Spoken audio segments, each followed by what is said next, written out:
Well, welcome everybody. We're still waiting for a few people to join. But in the meantime, I will go over a couple of things. I want to make sure that you guys got my email. And that's the first thing. I want to double check to make sure that you, Zach, and you, Kali, got email that I sent with the concept note. Yes, I did. Ziza and Keisha actually included you guys too. Yeah, I got it. Okay, great. So we'll take a couple minutes and go ahead and read over it. And then we can start with those opening questions as we're waiting for people to join in. Hello, can you hear me? Awesome. So for Ronaldo and Frederick, the only thing that I've said so far is, have you received the concept note, and are you able to pull it up and follow along? Yes, I have. As I told you, my birthday comes every 4 years, so February 29th, so my wife still has some celebration part that was spilled over to today. So I am 10 minutes away from home, but I did see that come in, and I'll be able to get it in a few minutes. Oh, did you already finish this celebration thing, or are you getting ready to go? He was born on the leap year, guys. I know. I'm technically 9 years old. Anyway, yes, we just finished the midday, I guess you can call it brunch, because it wasn't quite dinner. So yeah, I'm headed home now, and it's just 10 minutes away. Excellent. Okay, that sounds good. And then Frederick, did you get the email with the concept note? Yep, I'm about to read it right now. I'm so happy to see you. Welcome. You too. How you doing? Great. Holly, by the way, Frederick went to Xavier University with Nandi. Okay. Yeah. And I did not know this was Nandi's mother until later after me meeting her. God is great. My daughter went to Xavier for everybody else. Okay, good. Well, I'm going to kick off the introductions. And we're just going to go around interesting about the group and, kind of why you joined. So my name's Billy Wilkerson, and I invited everybody, so I know everybody. I work at the Civil Rights Center at Howard University, and you guys know I'm doing the 40 Under 40 project as a pilot for leadership, organizing, and change. And so I'm very interested and excited about seeing this group come together and co-create. And I'm looking forward to sharing all of the resources that I can share, and like watching something that might be a unique experience happen. And I'll pass it to Zachary. Thank you very much, Billy. I'm Zach Manuel. I currently live in the Bay Area in Oakland, and I work with the San Francisco Human Rights Commission. And through there, I was able to connect with Billy actually at Congressional Black Caucus last year. But we work heavily on social justice issues and the reparations front as well.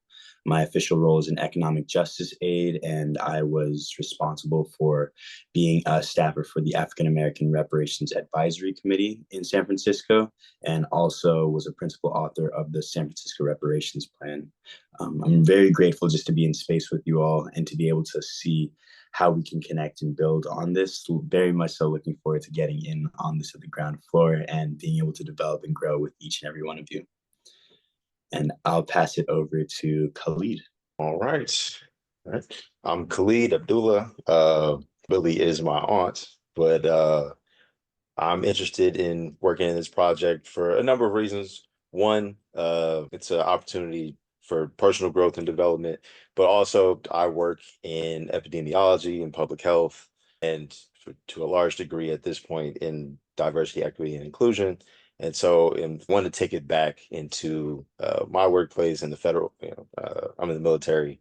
And so want to integrate this with the community that I'm working with in that space. And I will pass it over to Frederick.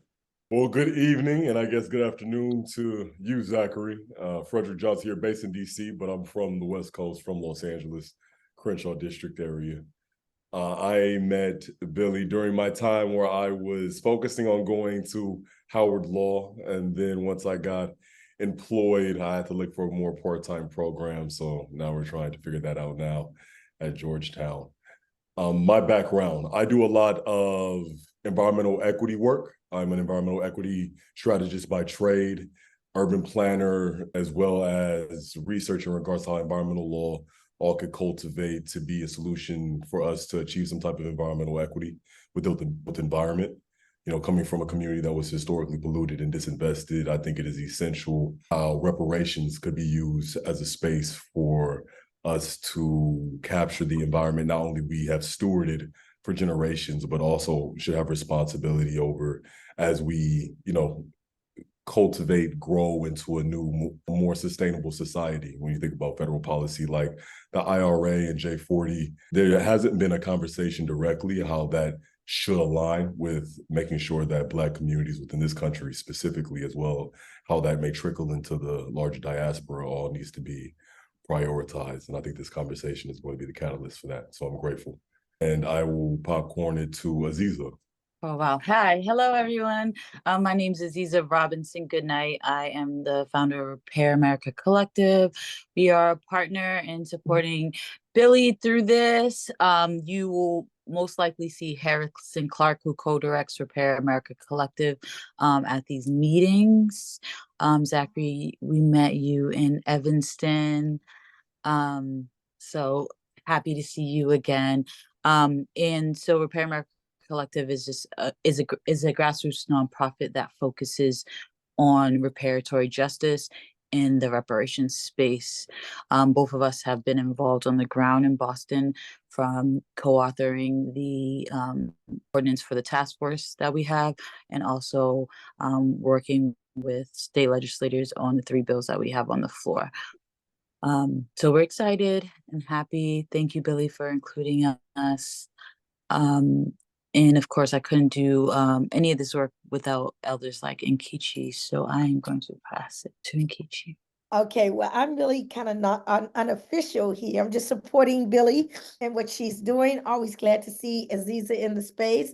And hey, yeah, 40 men under 40. That's what I'm talking about. So Billy, just use me in whatever way I see it. I'm just facilitating the Zoom right now. Thank you, Kichi. And Reynaldo, if you're still on, if you can just say hi to everybody. Yes, hello everyone. Still driving. So I guess 5 minutes away from my house now. Ronaldo Pearson, he, him are preferred pronouns. I am also in the DMV, born and raised in DC, currently in Prince George's County, Maryland. I am a civic and social engineer, and I don't have to tell the folks I've heard with the Howard University law background where that term comes from. It is a term that pays homage to the civil rights movement, and particularly Attorney Charles Hamilton Houston, who was dean at Howard Law and students to be social engineers or social parasites, social engineers to commit their lives to dismantling systems of oppression in order to uplift their communities. And I don't have to explain what social parasites do. So I'm in this capacity here as Senior Advisor to Faithful Black Lives. For the past decade, I've been working with several nonprofits in the democracy reform, electoral reform, anti-corruption work that I do. And Faithful Black Lives, particularly as Senior Advisor, this is one of the top issues of Faithful Black Lives, reparations. Because really all of the work that I've done from mass inclusion to democracy reform, you can't have a real conversation about equity until you have a conversation about, the original sin of slavery and reparation. So we've had some innovative work on this front in the Black-led faith front, and meeting with the White House in terms of calling for a commission on this reparations piece. And I'm happy to share some links about some things that we've done on this front, but I'm really interested to learn as much as I possibly can from everyone here, and to push the needle forward as we can. Thank you. So I'm just going to go through what we're do, and I'm just going to read off each of these things and kind of let you guys comment as you can. So we're organizing a group of 40 Black men under 40 to redress the impact of racialized harm, vestiges of slavery, and systemic oppression by utilizing available resources to demonstrate and exemplify holistic repair of racial injustice and complete a 4-week pilot program. So this session today is just the planning session. And Khalid, if you can send CJ the link, he just texted me and I'm bad at, thank you. On it. So a 4-week pilot, and this is the planning session for the first week of the pilot. When my daughter was 11 years old, I did a rites of passage series with her and her all of her friends and all the girls who I knew in the community that we were in. And what we did was we had a planning session, then we had an actual session. So I'm hoping in our follow-up conversations, maybe one-on-one, we'll be able to kind of refine and then set the dates for the next for the first meeting. But I wanted, for as much as possible, for it to be a collaborative and co-creation process, and for the things that you guys see initially to be able to respond and just be like, this is helpful, this is not as helpful, and kind of take me out of my mindset and into yours so that I can adjust it as necessary. Any comments so far? Okay. All right. So the Repair 40 Under 40 initiative, how do you like the title? I went back and forth on it because I wasn't sure about repair, but then I was like, it's about like, you know, the holistic repair and Repair America Collective. So I figured it kind of worked, but I wanted to check in. So the Repair 40 Under 40 initiative is a pilot designed to playfully co-create and collaboratively dream of a world where every Black man sees, feels, and experiences the freedom of no negative associations with their Black identity or their Black experience. The organizations that sponsored the launch of the project are Repair America Collective, which is Aziza, you just met her, and Reparations Education Project, which is Nkechi. Like I said, she's hosting.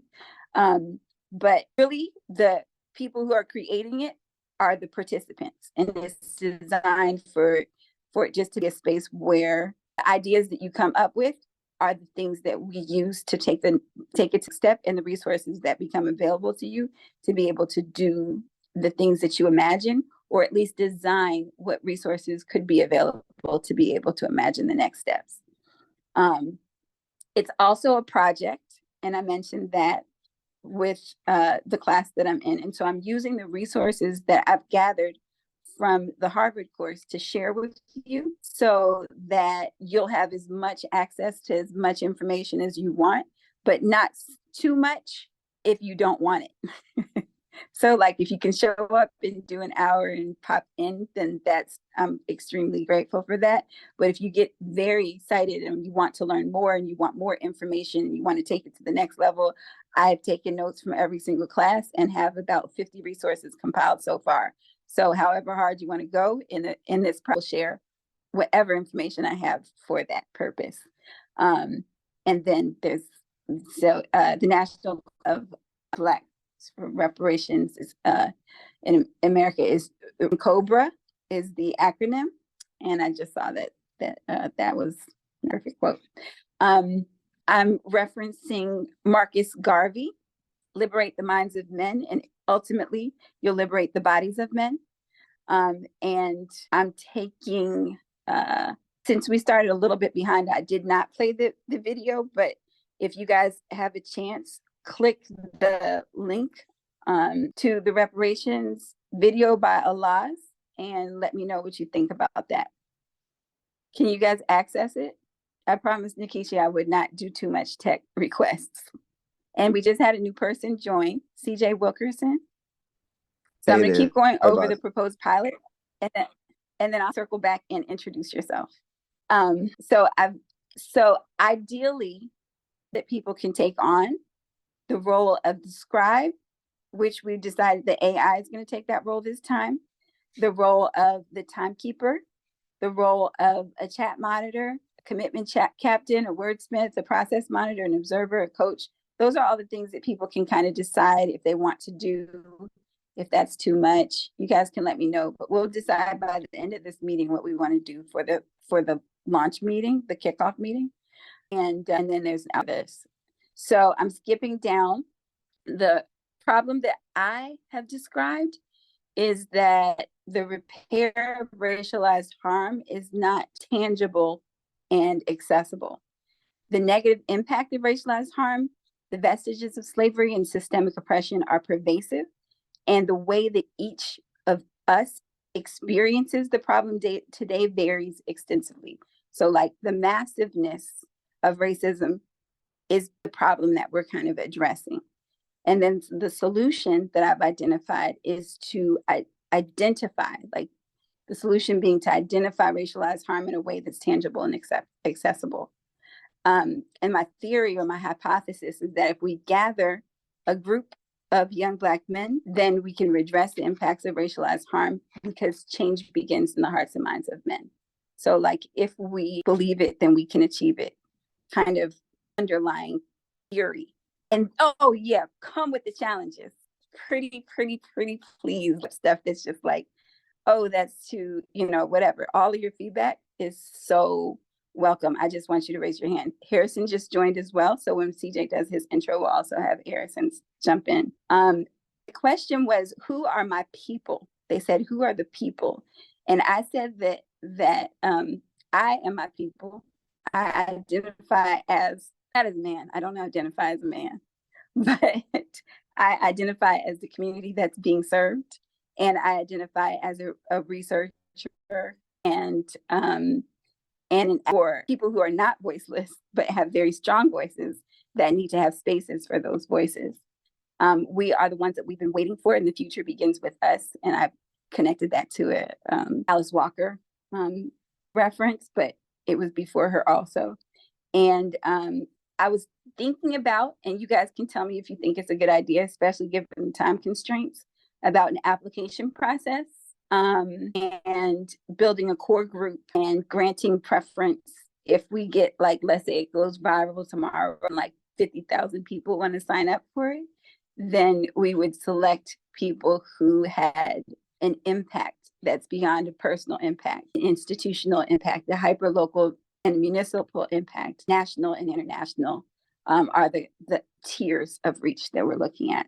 The theory of change is that the group can use their resources, and the resources that all of us have are our hearts, our minds, our bodies, our souls, our commitment, and our internal power and internet access to create the power that we need to have the change that we want, beginning with very specific strategic goal.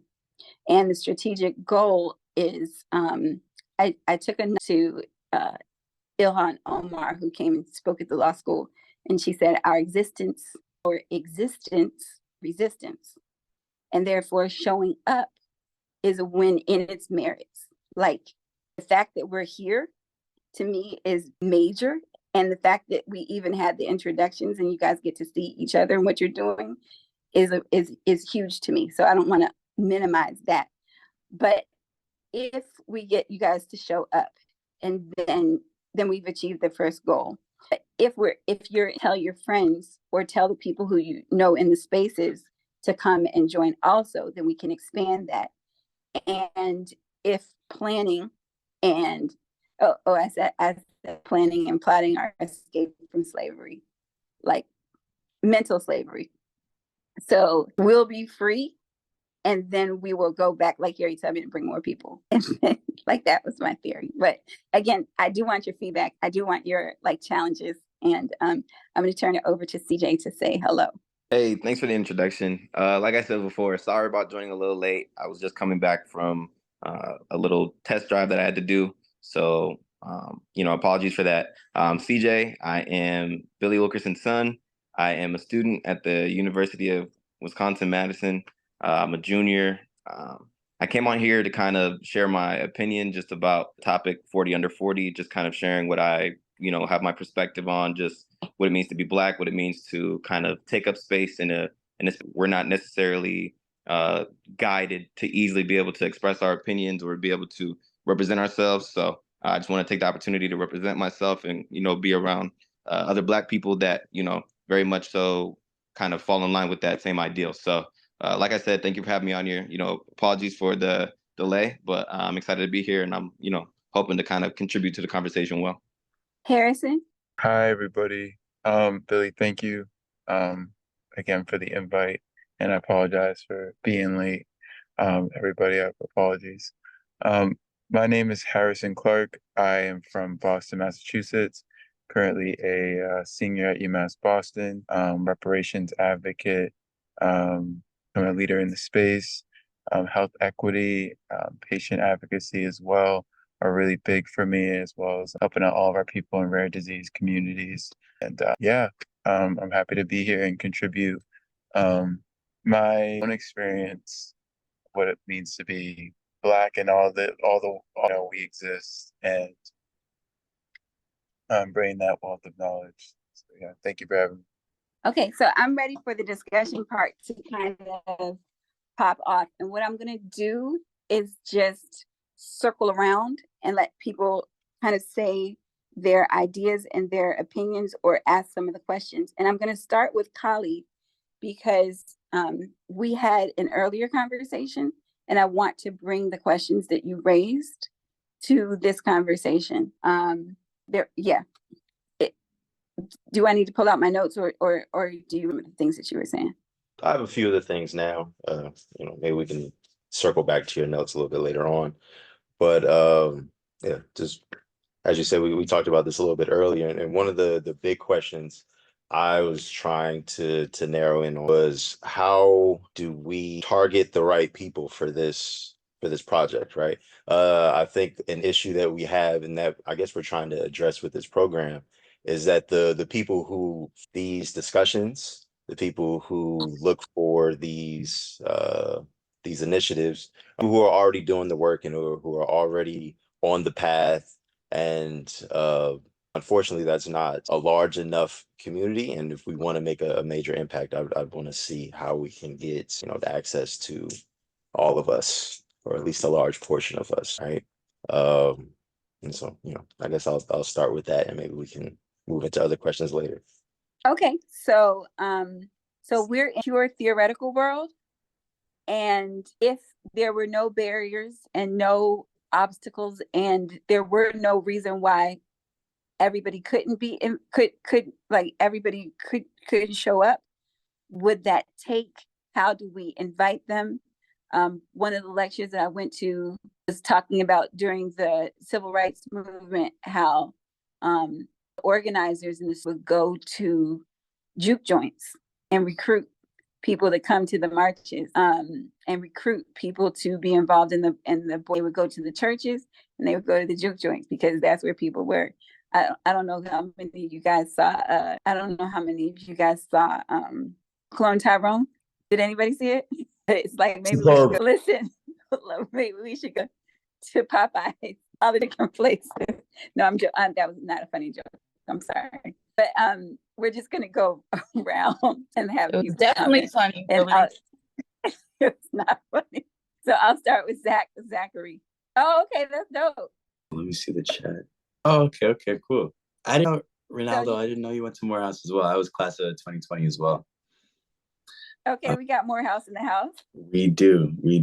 Billy, for the introduction as well, and just the overview, and then Khalid for your insight as well. Like, the first thing I was thinking as well was demographic of people we are trying to reach and who would be naturally attracted. I think that definitely word of mouth is a big factor in being able to spread this. Like, I think that this group of 9, as like we continue to build out, like we need to be having conversations with community members. And I can already think of like people in the Morehouse network, people in the Bay Area that would benefit from this program. I'm also thinking about what we would be doing throughout the meetings, because there's multiple ways to identify racialized harm. So we could do like collective like knowledge, and I appreciate what you're saying, Billy, on like providing your resources as well. But is that like a book club or like a journal that we all actively read and then come together to be able to discuss?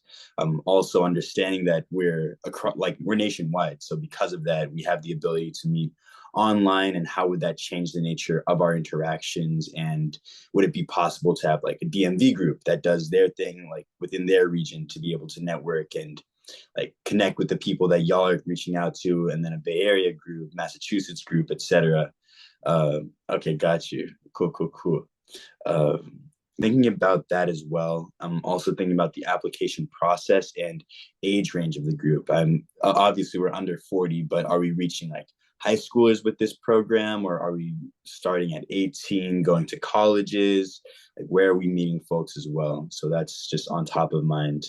Would be curious to know like how we can maximize the amount of reach that we have, but also the conversation, quality of conversations, this discourse and marketplace of ideas. Okay, so I'm going to respond to a couple of the things that you talked about, demographic, word of mouth.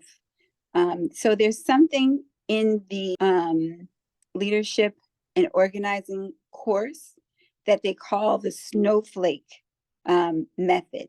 And so you start with a core group and you organize and train that core group. And then a person out of the core creates its own core and then duplicates that process.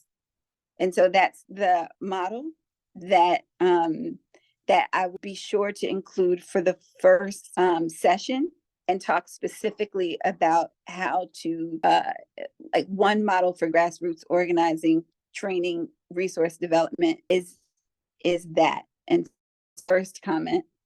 The second comment, the book club, the journal, we're nationwide.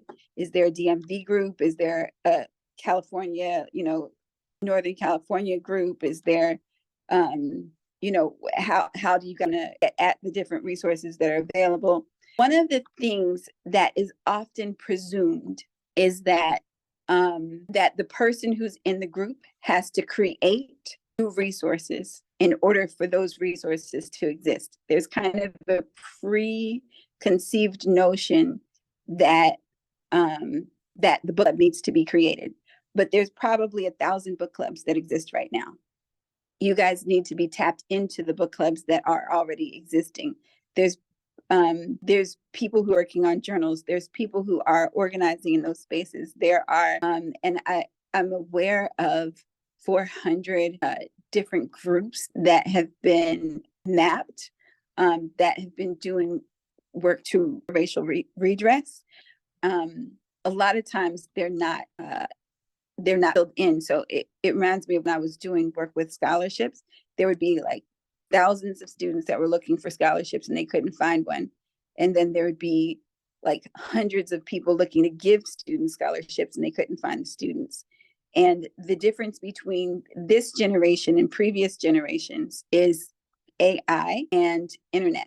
Like, the reason why I wanted to get 40 under 40 is because people who are under 40 grew up with internet access and grew up with access to broad range and spectrums of technology that, like DNA, for example, in the sequencing of DNA be done on 50 different people.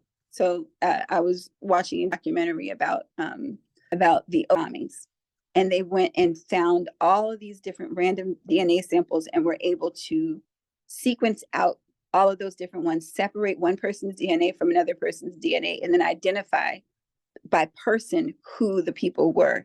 And that's the difference between previous generations. So I have an observation that there are a stupid amount of resources that's available, and that it's more about being able to tap into existing resources than it is about creating brand new. So if you can kind of say, I'm interested in this, I'm interested in that, then my theory is that we'll be able to match you to something that happens. So you said a DMV group, for example. There's a group called Lions Roar, and It Takes a Village Collaborative in the DC metro area. That's a group of Black men that get together to just support each other for I don't know, if anybody's interested in there in the DMV, then I'll send they do retreats, like they do men's retreat groups. That's just kind of the people who just, I don't know, I go to the women's version of it, but that's just one example that I can share with you. But I think I'd like to have one-on-one sessions following up from each of the conversations so that we can make sure that resources are being matched and skills are being developed. And like I said, if you show up, then that's a win. If you show up and do more, then that's a bigger win. If you show, then that's only more winning. And on my screen, and that's Harrison. What was your initial comments? Yeah, this is a really great train of thought. So we're talking about how we're going to access people in all these different areas, but I feel like a lot of times in our community, we're separated by like college educated and uncollege educated, and you're either in a trade, in a union, or you're in the corporate world. You can do books, you do this, and then sometimes we even have entrepreneurs that are just like, well, where do I fit in depending on where I am in my entrepreneurship? So I think if we're really going to be very accessible, we need to kind of, like you said, in that example, going to places that necessarily you wouldn't think to if you're thinking it as a class and a white like citizen. That's kind of like a very classist way of looking at it. But if we're going to be inclusive, we go to where all of our people are, which it might be at some unions for steel workers, or it might be construction or landscaping. Making sure that we're tapping all these places and just deconstructing some of our own biases that we didn't know we had when we're organizing and growing and developing more. So I want to speak to that aspect, as well as I feel like outreach is really great, but word of mouth and being on the ground and actually having like something physical people can see and read is also a very powerful way of accessing people and gaining support. And those are just my initial thoughts. So I'll pass it on for feedback. So CJ, I'm gonna call on you for your thoughts. Yeah, thank you. I was trying to figure out how to raise my hand. I ain't gonna lie. So truthfully, I agree. I think the major part that I agree with is that finding a way where we can make these resources almost naturally go towards the audiences that have a goal that they want to use it with. And I think that is the hard part of just finding an organization or a collection of people that have a similar goal that the resources can be applied to. I agree that word of mouth and on the foot, like actually in the field, like stepping out, meeting people, interacting, trying to build community that way. I think it is one of the most effective ways for sure. But I also do, give the power to social media where the credit is due. It does reach a further audience a lot faster. So I think kind of using both in tandem, like having you go out in person and kind of using your physical, like being in the field, but then recording it and then showing it so that other people that might not be physically in that environment will be able to have the same connection to it. While they might not be able to be there physically, they can feel like they're there or find a way to support. So I just thought that might be a cool way to tie both of them in together. When I was thinking about trying to reach, more Black people just so they can feel a higher connection to this kind of cause, actually one of the audiences of people that I was thinking about that kind of is like underserved would be people that necessarily aren't in the common workforce or in the college educated realm.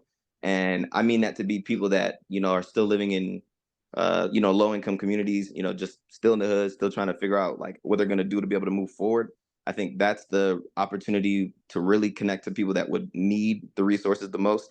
When I think about, blue collar workers or white collar workers or people that work in the trade, et cetera, usually people of that kind of, I don't know the word for it, but people of that kind of like lineage have already been on the course to be able to utilize the things that we're trying to push people to know.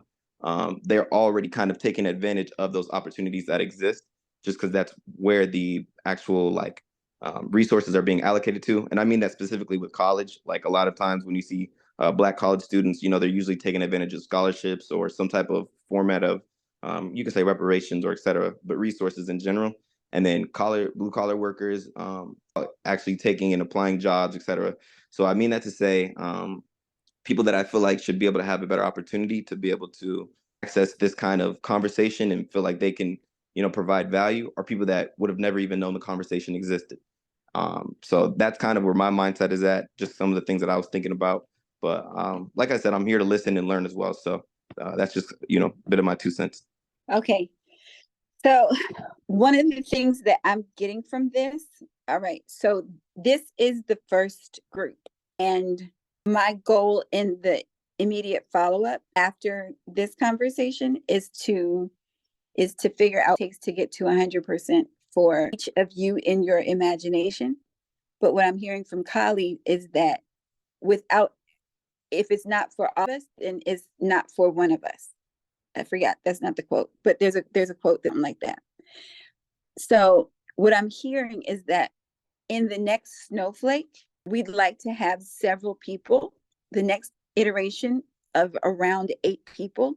We'd like to have several people who, as CJ said, are from a lower income community, who haven't had access to a college education, who maybe like, my guess is that each of us knows someone that they have in mind that would benefit from having a conversation, that be willing to have that conversation. Now, put your hand up or like respond somehow if that's the case, or like let me know if you can think of somebody in your mind that you could think of. Okay, so I want you to invite them. I want you to figure out a real person or 5 real people if the likelihood of them is showing up is low, but I want you to figure out a real person who you'd like to invite to a similar circle, but their circle, right? Like, give them to me, give me the talk to them. I'll have a thing with them, and that will be the next iteration of the snowflake, is adding that perspective to the conversation, so that starting from the very first kickoff, the age range is 18 to 39. Go ahead, Frederick. It came to me as we were having this conversation. I got to ask, because I'm interested to see transgender men. Are we open to having a different scale? How we view men to be present? So the definition is they identify as Black and they identify as men. All righty, I'm excited. So there's a couple of other things that came up, and I think so there's a phrase, locus of control. Has everyone heard the phrase locus of control? When I say that, do you know what I'm talking about? A locus of control. So there's some things that you can control, and you are something that you can control. And there's some things that are an external locus of control, meaning that you don't control the weather. So the weather is an external locus of control. You don't control your university necessarily. So you might have an impact, but you don't control the university, right? And so when you look at them, an internal locus of control, then you look at what you can do. And you look at things from an external locus of control, then you look at what can be done. And so in organizing, there's grassroots organizing, and there's hierarchical organizing. So like when you vote in an election, then you're looking for a leader to then help you organize a major thing. And so in a grassroots model, it's individuals build up to the thing on top. In a top-down model, then it's the person on top tells everybody else what to do. In the reparations space, it's both. So HR 40, all the reparations legislation, and I actually do want to know what you guys know about what's happened so far. And actually, that's one of the things I'll have to go over. Reparations education, like a basic primer, just making sure everybody's on the same page with some of those things. I might copy Nikichi's format and do a quiz, but you want to have top down, meaning something that ends up having a full impact. Like the president passing an executive order that then distributes reparations to everybody. And then there's each of us identifying what we specifically need. And the analogy that I tend to use when I'm explaining it to people is that if reparations gave us, let's say, $100,000 each, right? But we need $1 million worth of repair each. Then that would be 1 out of 99, 1 out of 100. If you have 99 cents and all you need is a penny to make $1, then the penny is going to make a big difference. But if you don't have somebody gives you a penny, then giving a penny and you still need 99 more cents to go, then that's a longer way to go. And so as the national movement is building its momentum to be able to give that last penny, that last $100,000, that last 40,000, that last 12,000, I don't know what the checks are going to be when they come. But as they're working that out, then the closer we can get ourselves to the 99, that's a win. Does that make sense? I didn't even explain it all the way right, but that's kind of the metaphor that I use. Is that something that you think people will understand while we're explaining it? And I'm going to call on Ronaldo. I'm sorry, what's the prompt here? You can tell you're educated. So 99 cents, if you give them a penny, then you'll have $1. But if you need $1 and you give somebody a penny, then they'll still need 99 cents. Does that metaphor ring in any beneficial way, or is it too abstract as you listen to it in this moment? I think it's analogous to a similar metaphor around teaching a person how to fish versus giving them a fish to eat for a day. Them being able to eat for a lifetime versus for a day. Is that what you're getting at here? Yeah. So, okay. All right. This is good. Okay. This is good. The other thing, and I did put this in a different thing I submitted. The other metaphor that I used was people say you can take a horse to water, but you can't make them drink, right?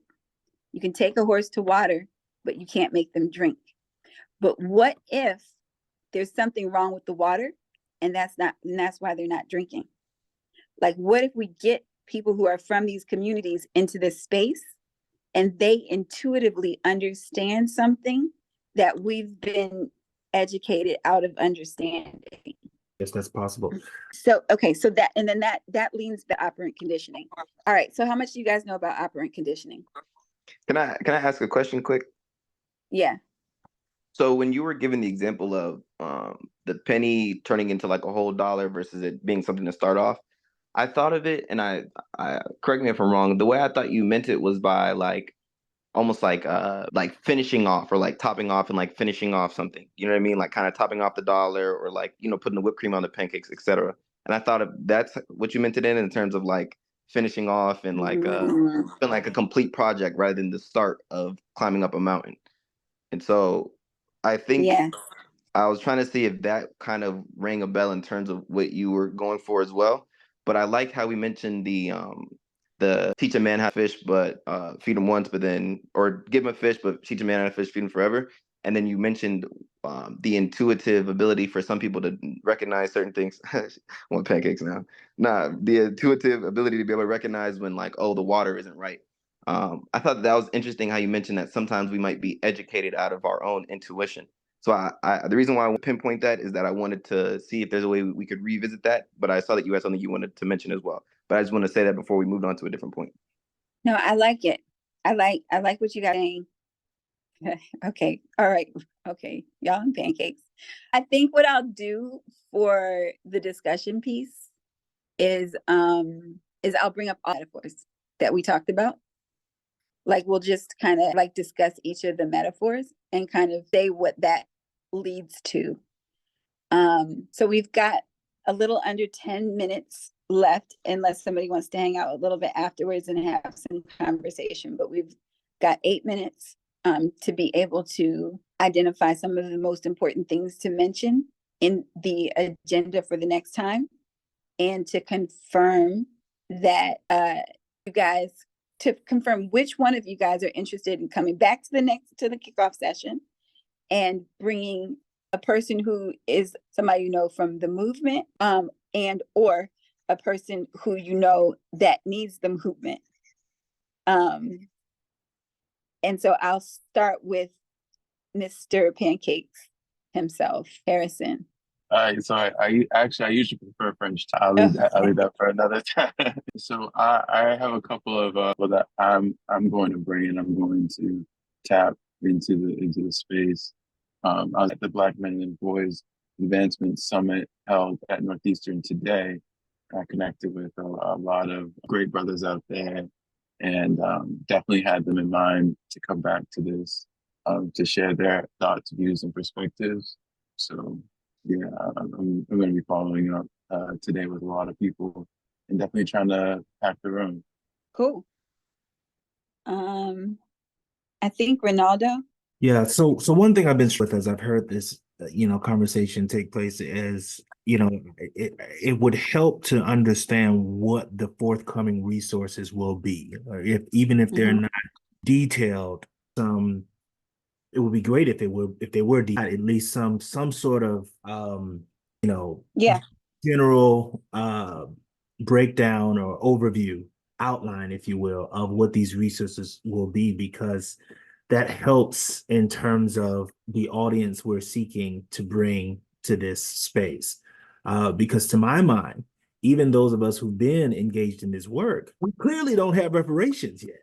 So like we need folks who, quote unquote, talented 10th, if you will, and those who are Jamal from who I know, just talking to at a wedding, who wants to get in his work because he's tired of hearing these conversations on the block or just on social media. He's ready. So that's the person I'm going to reach out to. Hey man, how serious were you about that conversation we had at the wedding? But I want to make sure that we're not leaving out the folks who are already involved in this work, because we also need more support to get across the finish line, at least take our work to the next level. So that I just shared the person I reach out to. I can't wait to give him this call. He's a single dad also, and working class in Atlanta, and I know he's going to be excited to hear about this.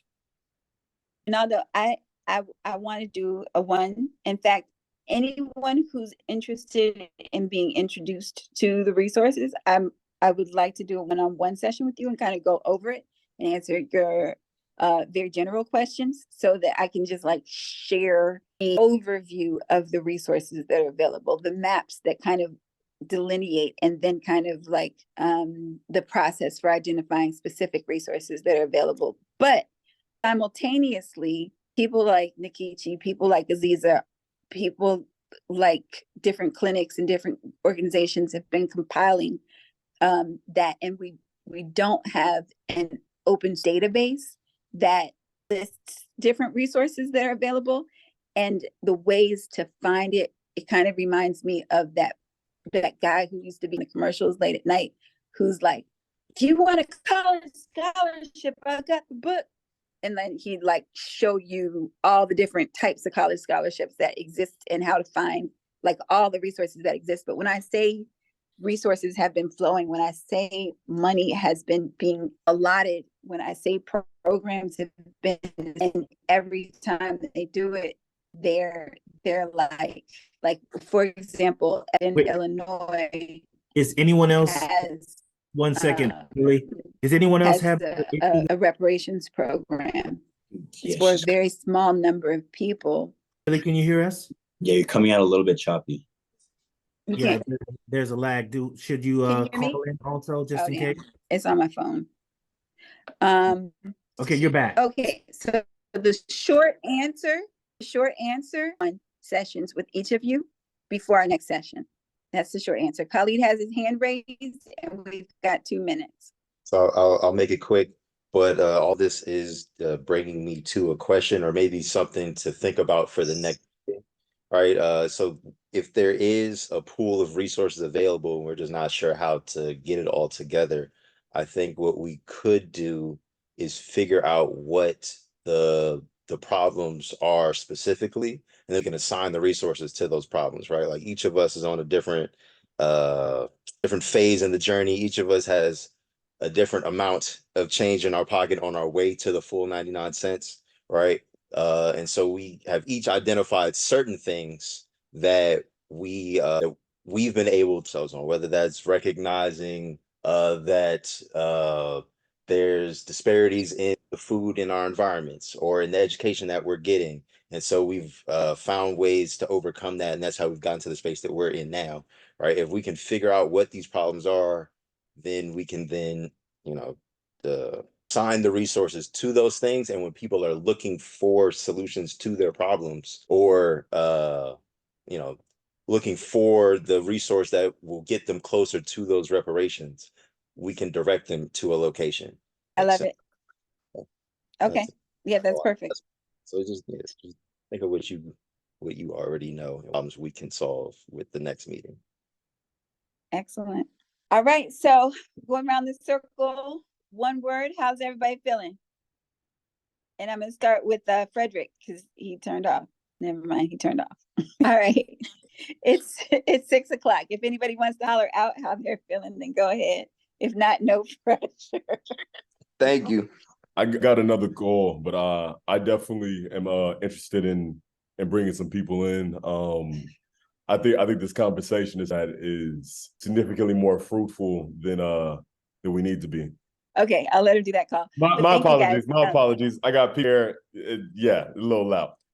What the reason why I was bringing this up? I don't know. Again, I don't know how open we are. I definitely have somebody in my family who's transgender. So I definitely would like to bring them to this conversation. I also think this would be interesting to have people who potentially are incarcerated as well, to also have that idea. I mean, somebody who may be at Angola, and if those who are not aware, Angola is a I prison. got somebody. Oh, excellent. Yeah. So the full spectrum I'm excited for, but truly grateful for the call. And yeah, looking forward to it. I'm feeling energized, feeling excited. That's how this meeting has made me feel, guys. Great. I'm feeling eager. And Billy, if you do have a couple extra minutes, I'd love to talk to you just to get my understanding up to par. Great. All right. Well, technically the meeting has ended and we're in the after session. Thank you, Nikichi. And we're going to stay on for about 10 more minutes, if you don't mind. Do you want me But to anybody- do you want recording on? No, you can stop the recording. All right. Hi, Billy. No. All right.